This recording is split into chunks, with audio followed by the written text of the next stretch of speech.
The word crisis means struggle, confusion. The word existential shows that you are conflicted about life, existence, and its meaning. Wikipedia even says they are an internal struggle about identity and meaning. You could say that in an existential crisis, you don't know how to make sense of either yourself or the world. In other words, you don't really know what reality is. In my experience, existential crises are the long, aimless night walks. The pressure of being with yourself, the weight of time, of not knowing what will happen, of asking too many questions, of only going to a calming place because you know you can't find peace inside yourself. There are a couple of reasons I started thinking so hard about life this year. To begin with, there was a lot of change. I moved houses, met new people, and traveled more. And not only did I change, but the world around me changed too. Elections, divorces, war around the world. That was scary, and it almost felt like reality was a big mouth trying to swallow me whole. Like the world had lost its structure, and many times I couldn't do anything to change what was happening. So I started to look inwards, and most importantly, I started thinking about time. Your personal experience of time is a tricky thing. Even if time is an objective thing, we experience it subjectively. In physics, time flows at the same rate, given the same gravity. Time is a complex thing, and you get scared about what you don't understand. Seconds should be exchangeable, a second now lasting as long as a second in 2019. Except they don't. 3 hours queuing for a hot dog feel painfully long now, and awfully short when a month had passed. And the fun day spent with friends is over so soon. Our minds lengthen and shorten how time passes all the time. So our experience mostly depends on our feelings. So why does thinking about time make us full of dread? When we compare it to the past, the present seems awful. I used to have so much fun, I was able to do so many things. Except I wasn't. So what gives? Well, when time passes, we forget.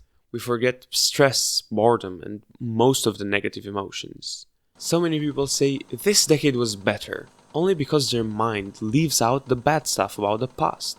Getting stressed over school, tests, parents, getting angry and not knowing how to deal with it. In our mind, they all go away. Our mind remembers things better than they are by design. So of course we feel worse about the present. The bad thing I do most often is think about the future. I'm scared of failure, so I turn to daydreaming. This is hard, but I'll be great.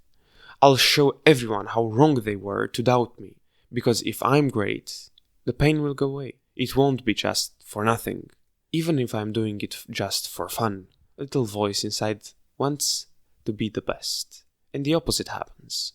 All my dreams turn into frustration when I'm not what I imagined. Not only that, but failure turns into even more pressure to perform.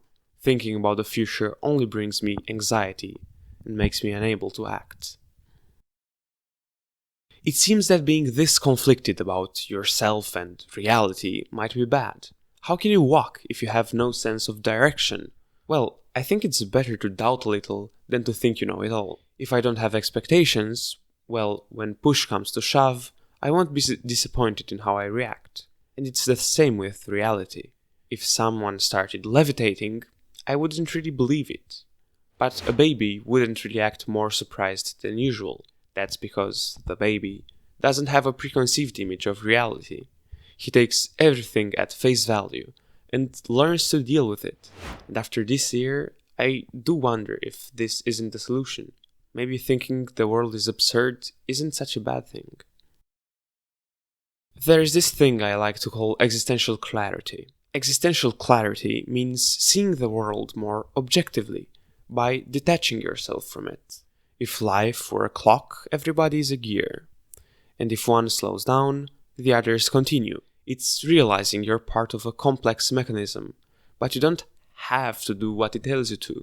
These moments seem to happen either when there's a lot of negative emotions or in a positive, tranquil moment. Sometimes I feel detached from normal life and think that we usually do pretty absurd things. Other times I feel serene, connected with everything, and at the same time laugh at my usual worries. These moments are what I call existential clarity.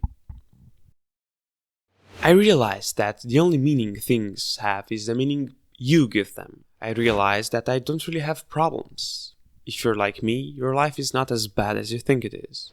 Now I realize how insignificant anything is. Why are we doing this? Am I helping you or anyone in any kind of way? Do I truly bring value to your life? All of these tense existential moments I had this year taught me that only now exists, and that I have to find happiness in my own way. In the end, I don't think that the experience of having so many doubts about life was a bad one, as it brought me to good conclusions. Thank you for watching. Subscribe.